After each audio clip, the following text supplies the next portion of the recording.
Kalna ir tā vienkāršotā realitāte, kurā paliek pāri tikai eksistenciālās lietas, un viss pārējais nav svarīgi.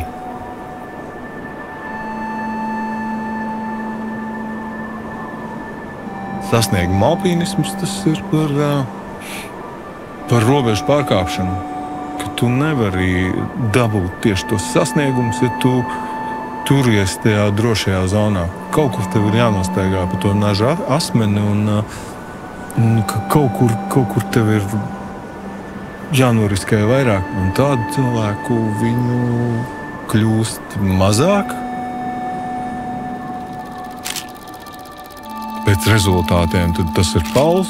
Ja runā pēc padomju sasniegumiem, tad tas ir Pēters Kūls.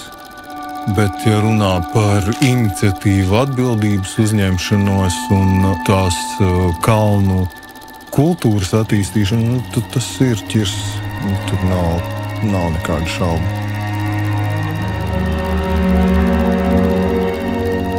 Viens no pirmajiem, kas nesa to Latvijas karogu un nesa interesantā veidā, protams, spēcīgi cilvēki. Ekspedīcijas, kā Ķirs gāja, tur paši nesa, paši organizēja, paši ņēmās, paši lika maršrutus. Uz tā fona, kāds tagad, tādas ir maz, nemaz, tuvu ļoti maz.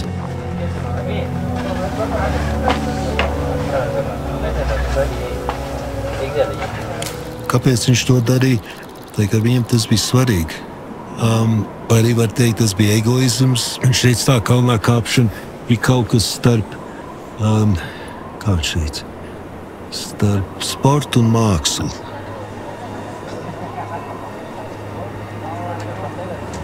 Viņš bija seja, motors un atbildības paņemšana. Ka, tas ir tas, ko Ķirs izdarīja.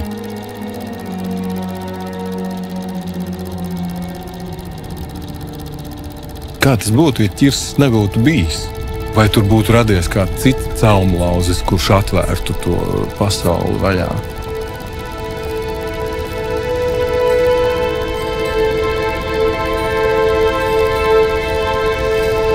Īstenībā baigi smieklīgi, kad cilvēki saka, ja jūs tur uzkāpāt virsotnē, jūs tur karogu atstājāt.